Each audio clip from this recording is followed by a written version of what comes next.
This time I managed to use the overused voice synthesizer to improve the video quality by 1.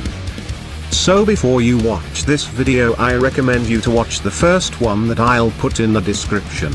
I was surprised that most of the people actually managed to keep a very polite and metaphorical discussion about it, and because of that I'm making another video that will sum up everything I didn't said in the first one. Also, before I start, I don't want to offend anyone by putting their argument here. If you see something you said, then that's good.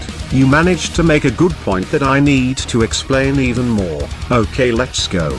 So you say everyone who uses 144 Hz should be banned. I never said that. I wanted to keep my opinion outside of this because it doesn't affect anything, but if you want it, then for me FPS bypass should be allowed. I know that it doesn't work the same as Pointer Crate says, but the effect is basically the same as 144 Hz. Also, friendly reminder that you can speed back the game with just 144 Hz, and you can't do that with FPS bypass, which people seem to ignore, even if that's the most basic reason why 144 Hz is technically worse than FPS bypass.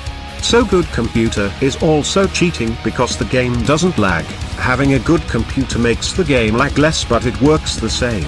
It doesn't change physics or affect anything else in a way that make the game easier. There are enough options that allow you to reduce the lag to a point where you can play normally, and if you still can't play because of lags even in the most basic 2.1 levels without 100k objects, then you just have too bad computer. For GD, requirements is a thing, you know. GD is badly made anyway, and it lags out of nowhere and you can't do anything with it. So less than 60 Hz is cheating too. It gives you less input frames and changes the physics in a opposite way, making the game harder than easier. So while it isn't playing as intended, it doesn't give you advantage. And in fact it only makes the game harder, so it isn't cheating and there's no point in banning it. The only possible way it could give you advantage is making a timing that is possible only on, for example, 50 Hz. And 50 Hz players are such a minority that it's almost impossible to happen, and even if it would, then most of the players won't be able to complete the level and it would be immediately repaired.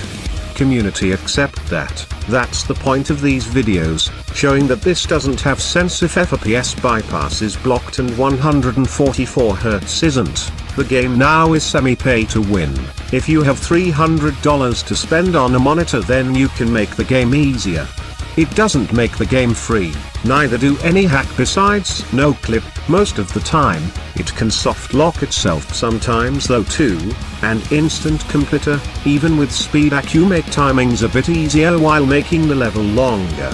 Yet still there are timings, and with frame perfect ones, then at for example 50% speedback you give yourself only a frame difference while the level is twice as long. I think that's it. If I missed something then I'll probably not make part 3, so too bad. Thanks for watching.